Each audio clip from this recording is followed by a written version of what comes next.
नमस्ते। और आइए आज हम अपनी ट्रेड थ्योरी पे आगे जर्नी में बढ़ते हैं। इस ट्रेड थ्योरी में अभी तक हमने आल्पर्ट की ट्रेड थ्योरी समझी, जिसमें उन्होंने दो तरह की कॉमन ट्रेड बोले और एक उन्होंने बोला इंडिविजुअल ट्रेड। फिर हम गए कैटल की थ्योरी पे, जिसमें उन्होंने वैरायटी ऑफ ट्रेड्स, जिसमें कॉन्स्टिट्यूशनल, एनवायरमेंटल और डायनेमिक ट्रेड्स जैसी चीजों को उजागर किया।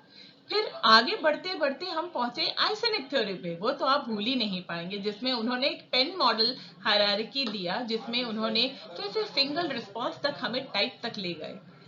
थी ना ये इंटरेस्टिंग। इसी में आज हम एक गिलफर्ड थ्योरी पढ़ने जा रहे हैं, जो कि मार्च में बॉर्न हुए और अमेरिकन साइकोलॉजिस्ट थे।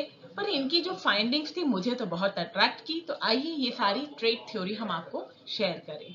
तो जेपी गिलफर्ड जो थे, इन्होंने एनालाइज किया personality and on the basis of traits. तो इन्होंने ट्रेड्स को खासा खास इंपॉर्टेंस दिया और द इंडिविजुअल पर्सनालिटी इनकी डेफिनेशन के हिसाब से। तो ध्यान से सुनिएगा, जो इंडिविजुअल पर्सनालिटी है, it is nothing but just a unique pattern of traits. तो ये बात मुझे तो बहुत अपील करी कि हाँ, यूनिक पैटर्न ऑफ ट्रेड्स तो है भाई, तो यही इंडिविजुअल पर्सनालिटी है। एंड द रिलेटिवली एंड्योरिंग वे, ये कहते हैं इस पर्सनालिटी को आपको अगर स्टडी करना है, विच, जैसे कि मैं किससे कितनी डिफर कर रही हूँ, तो obviously this unique pattern of traits is meaningful.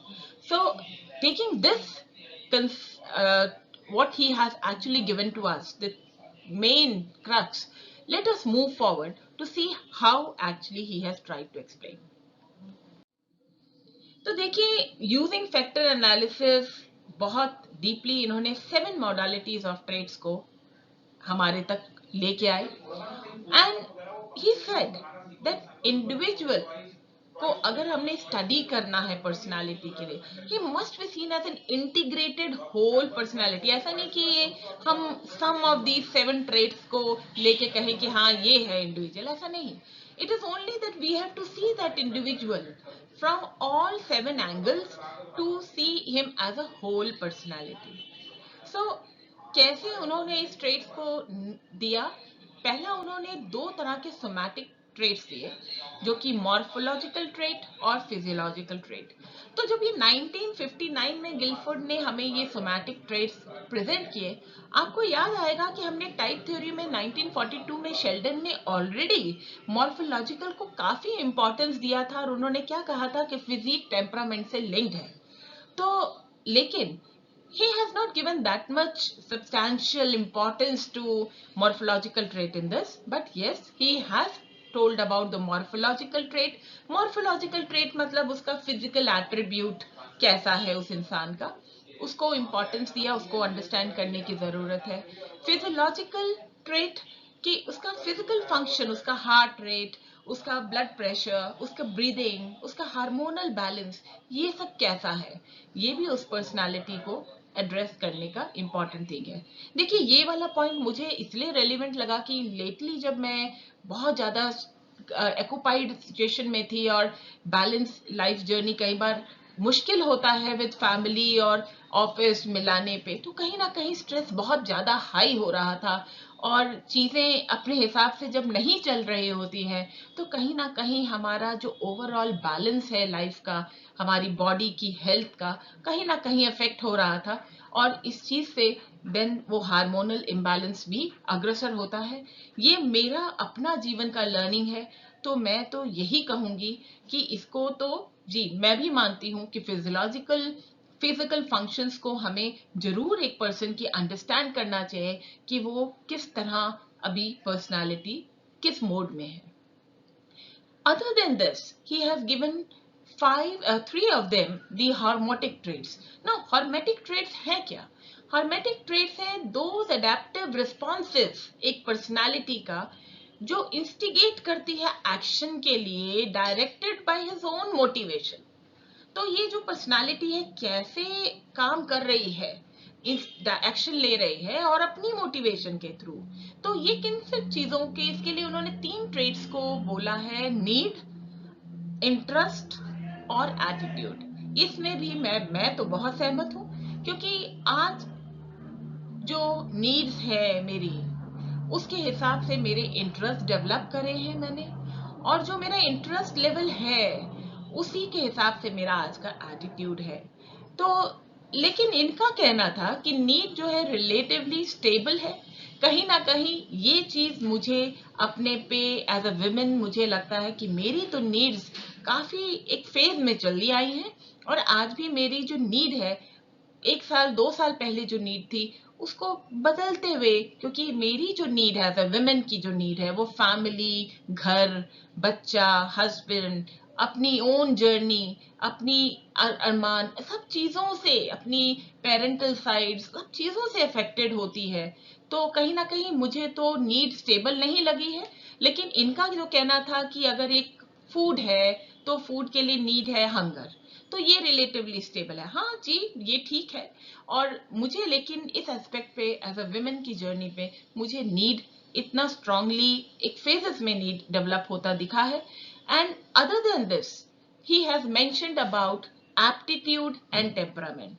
ये जो पांचों चीज है, नीड, इंटरेस्ट, एटीट्यूड और एप्टीट्यूड और टेम्परामेंट, ये बिहेवियर उस ट्रेट्स के अंदर आता है, बिहेवियरल ट्रेट्स।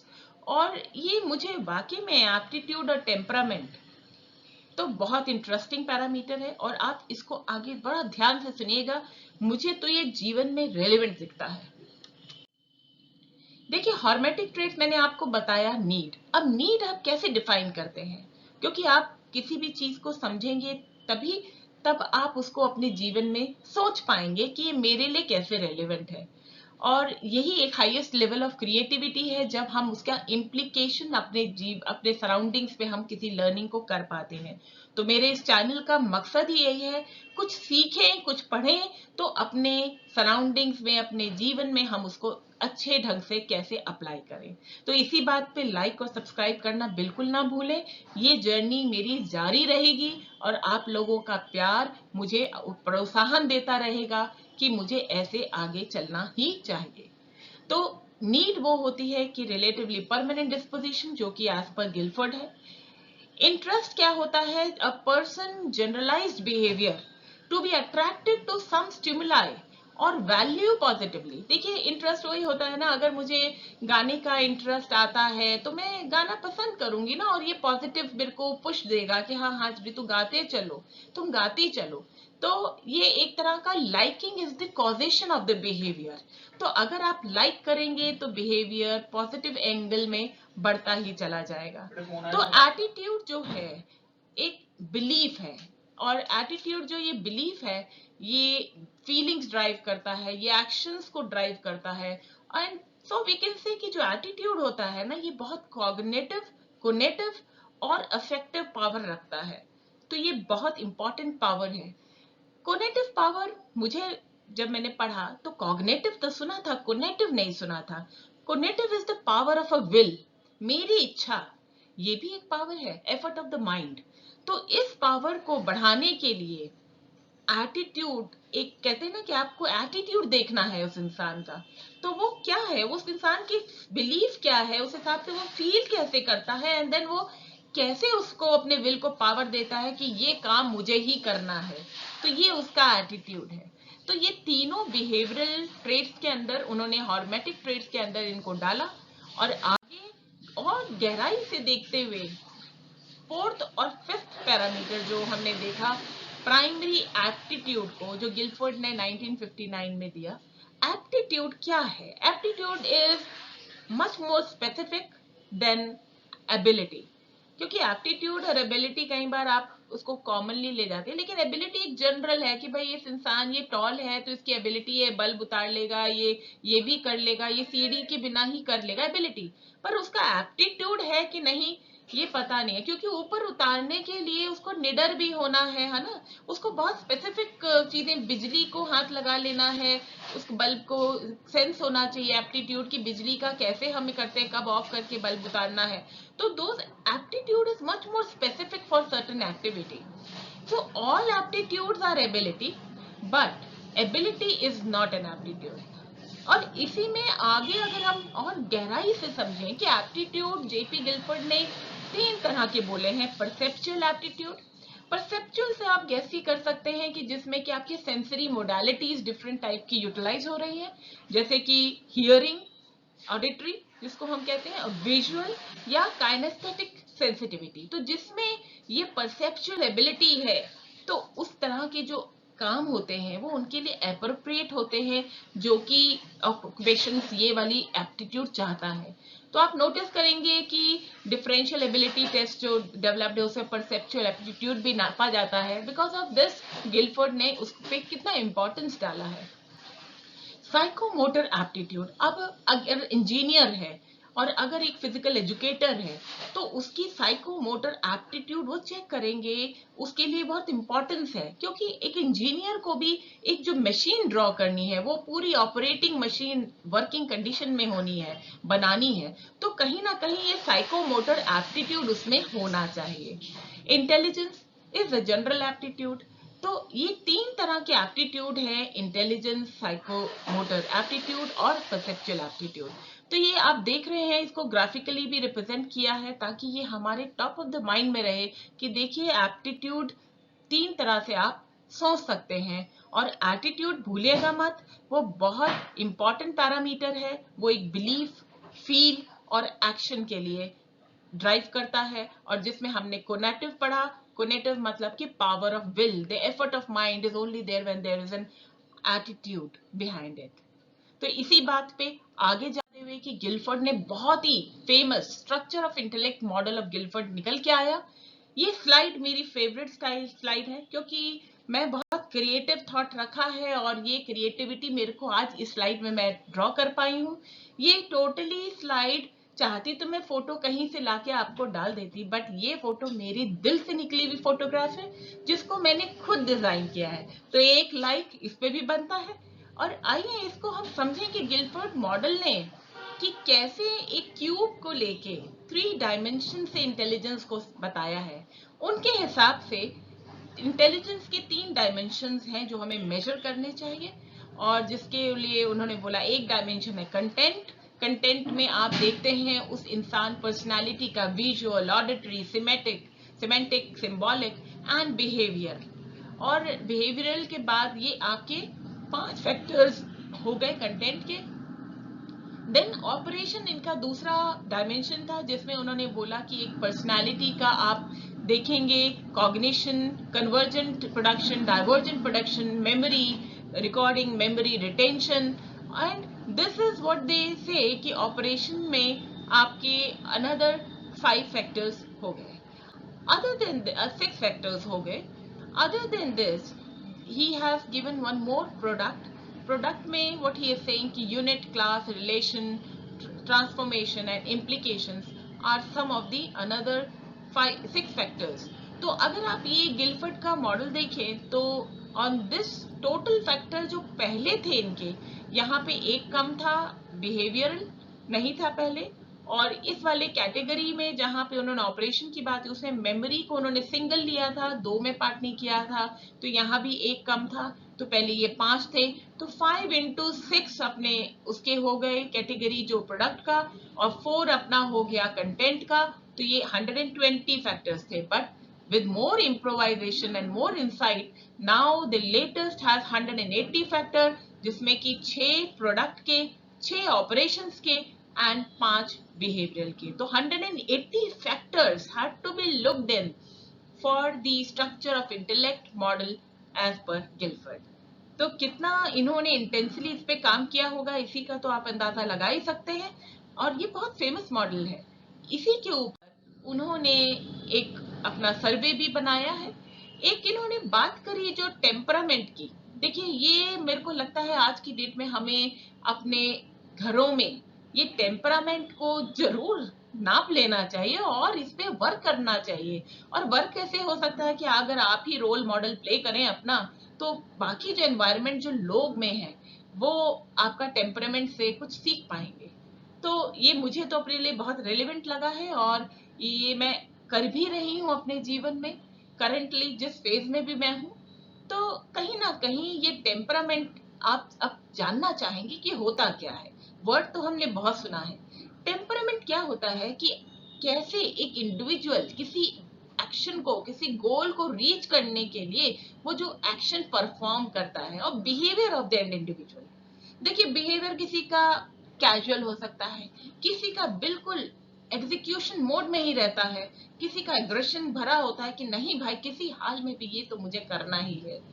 तो ये टेम्परामेंट बहुत इंपॉर्टेंट चीज लगती है मुझे किसी भी गोल रीचिंग में भी, और ये इन्होंने भी बहुत खासा खा इस पे इम्पोर्टेंस दिया गिलफर्ड ने।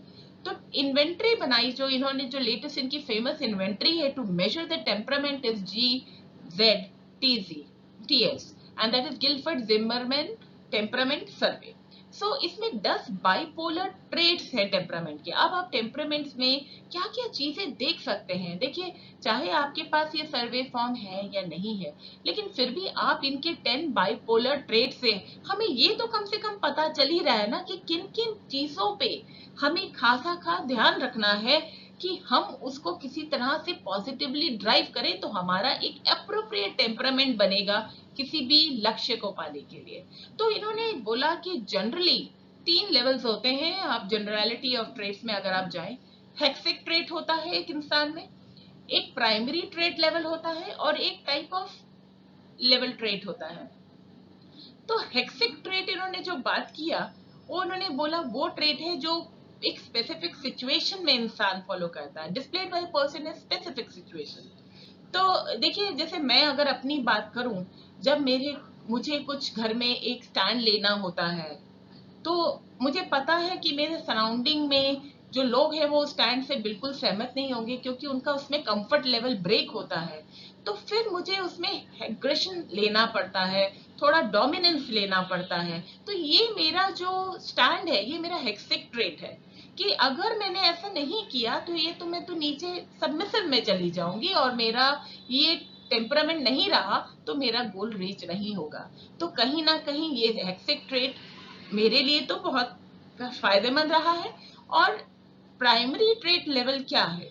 प्राइमरी ट्रेट है कि जो मैं ज्यादा से वाइड लेवल ऑफ बिहेवियर जो मैं मैनिफेस्ट करती हूँ, जो मैं पर्सनालिटी एज अ शो करती है, that is the primary level. तो देखिए आप ये समझना चाहिए एक इंसान को कि जो सामने हमारी पर्सनालिटी खड़ी है, उसका अगर आपने टेम्परामेंट समझना है असली में, तो देखिए ज्यादातर वो कैसे मैनिफेस्ट कर रही है वो भी पता होना चाहिए, और किसी पर्टिकुलर सिचुएशन में वो कैसे मैनिफेस्ट करता है वो भी पता होना चाहिए। इससे आपको क्या इंटरेस्ट जनरेट होता है कि देखिए ऐसी सिचुएशंस तो नहीं क्रिएट करिए, तो इससे कंफ्लिक्ट होगा, बिकॉज यहाँ पे उस सिचुएशन में वो ये स्टैंड ले लेता है। और ऐसी सिचुएशंस को कोशिश करिए किसी तरीके से हम बेटरमेंट की तरह अपने आप में इम्प्रूवमेंट लाएं, या सामने वाला उसको समझ जाए कि ये सिचुएशन में कोई फायदा नहीं है।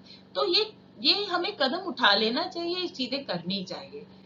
अदर देन दिस, ये टाइप लेवल ट्रेट जो बात की है गिलफर्ड ने, primary trait which has a positive intercorrelation. So type के लिए इसमें गिलफर्ड ने बहुत ज्यादा फोकस एम्फेसिस इसलिए नहीं दिया क्योंकि आइसनेक ने टाइप एक्सट्रावर्जन इंट्रोवर्जन आपने तो पढ़ा ही था, न्यूरोसिस्टिज्म और अपना अनस्टेबिलिटी इमोशनल, ये जो हमने सब पढ़ा था ना, ये तो ऑलरेडी उसमें इतना एम्फेसिस था कि इन्होंने भी उसी से सहमत किया है कि there is a primary trait which has a positive intercorrelation. तो टाइप थोड़ा बहुत टेम्परामेंट में भी मैटर करता है। तो ये 10 बाइपोलर ट्रेट्स जो मैंने आपको बोले, ध्यान से देखिएगा क्या क्या चीजें हैं टेम्परामेंट को भांपने के लिए, कहते हैं ना मेजर करने के लिए। देखिए सर्वे हो ठीक है, नहीं तो फिर भी तो आप ध्यान दे सकते हैं। तो ये ध्यान देने वाले कौन कौन से पॉइंट्स है, ये 10 गिलफर्ड ने बाइपोलर ट्रेट्स बोले थे। पहला है जनरल एक्टिविटी, उसकी एक्टिविटी जो उस पर्सनालिटी की जनरली क्या करता है क्या करती है। फिर इन एक्टिविटी, कहाँ वो बिल्कुल कुछ नहीं करती है, किस तरह से बैठी रहती है, वहां इनएक्टिव हो जाती है। जब ऐसा सिचुएशन आता है शी इज इनएक्टिव, और ऐसा होता है तो she is generally very active. अच्छा, रीस्ट्रेंट एंड इम्पल्सिव। इम्पल्सिव है कि कितना इम्पल्सिव हो जाता है बंदा, जब इंसान जब वो या रीस्ट्रेंट कितना काम रहता है अपने उसको काम को लक्ष्य को पहुंचने के लिए। तो ये किस तरह का उसका टेम्परामेंट रहता है, असेंडेंस है या सबमिसिव। असेंडेंस मतलब कि tries to take the control over other, या सबमिसिव है तो ये देखिए ग्रुप डिस्कशन में भी, ये किसी तरह इंटरव्यूज में भी वो आपका टेम्परामेंट वगैरह जज करने की कोशिश करते हैं। And I think this is very valid कि आप सबमिसिव है, आपको कोई भी, या आप थोड़ा सा कहीं अपना स्टैंड भी लेते हैं। एंड सोशेबिलिटी एंड शाइनेस, तो ये आप तो समझ ही सकते हैं कि कैसे आप लोगों से मिलते मिलाते हैं, हंसते बोलते हैं। और शाइनेस है कि बिल्कुल ही चुप रहते हैं, कुछ जवाब ही नहीं देना है। तो एंड इमोशनल स्टेबिलिटी है, डिप्रेशन में ही चले जाते हैं कि आपका कुछ नहीं हो रहा है तो आप स्टेबल है कि आप डिप्रेशन में ही घुस गए। तो कहीं ना कहीं ऑब्जेक्टिविटी सब्जेक्टिविटी, कितने ऑब्जेक्टिव है अपने गोल के लिए आप लगे रहते हैं, या सब्जेक्टिव है अच्छा थोड़ा सा अपने आप से ही किया और वहीं बैठ गए, या नहीं थोड़ा सा हुआ तो आगे बढ़ने का किस तरह से गोल कर देते, अपने गोल को भूलते चले जाते। ऐसा तो नहीं है कि बहुत सब्जेक्टिव है। और फ्रेंडलीनेस एंड हॉस्टिलिटी, तो फ्रेंडलीनेस कितना है, या बिल्कुल आक्रमणिक, जैसे कहते हैं ना कि गुस्से के मोड में होस्टाइल बने रहते हैं, ऐसा बिहेवियर है। थॉटफुलनेस है कि अनरिफ्लेक्टिव है। थॉटफुलनेस मतलब कि आप सोचते हैं कि आपने क्या कदम उठाया, क्यों उठाया, कब क्या उठाएंगे। यार अनरिफ्लेक्टिव है, बिल्कुल कुछ होश ही नहीं है, आप जो मर्जी करे जा रहे, किसी को क्या लग रहा है, आपका क्या, और आपको कोई बॉदर ही नहीं है। ऐसी पर्सनल टेम्परामेंट है।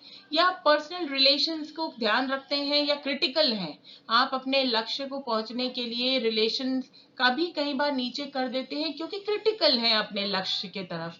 तो ये टेम्परामेंट है आपका। और मैस्कुलिनिटी और फेमिनिनिटी ये भी है जिसमें कि आप एज अ, आपको वर्क, आपको पता है रोल डिफाइंड है, तो कहीं ना कहीं जो फेमिनिनिटी का वार्मथ है वो आप में है कि नहीं है। So these are all that temperament which is normally seen in an individual, and as per Guilford these are very important parameters. That is why it is there as in survey which I mentioned earlier. तो to temperament मुझे तो लगता है बहुत बड़ी चीज है, इसको ड्राइव करना चाहिए हमें अपने एनवायरनमेंट में, तभी हमारी जो भावी जनरेशन्स हैं वो भी अपने गोल तक पहुंच पाएंगी सही ढंग से। और कोई टेम्परामेंट में हम किसी का अंडरस्टैंड भी हम टेम्परामेंट से बहुत अच्छे ढंग से कर सकते हैं कि सामने वाली पर्सनालिटी हमारे साथ, अगर हमें उसको फ्रेंडली रखना है तो हमें कैसे उसके साथ बिहेव करना है। तो ये तो बहुत इंटरेस्टिंग लगा मुझे। तो इसी पूरी स्लाइड जर्नी पे, क्योंकि जल्दी से हमने एंड अप कर दिया लेकिन बातें बहुत हमारे अंदर चली गई, इसी पे एक लाइक और सब्सक्राइब करना प्लीज मत भूलिए। और आपके कमेंट्स मुझे मोटिवेट करेंगे, मुझे सजेशन देंगे, मुझे आगे बढ़ाएंगे मेरी लर्निंग पे। तो जानते हैं कि आप ये जरूर देंगे end of the video. And इसके बाद आप जानना चाहेंगे व्हाट्स नेक्स्ट, तो व्हाट्स नेक्स्ट में अगली बार हम करेंगे 5 फैक्टर मॉडल। तो आइए, आज के लिए इतना ही। धन्यवाद।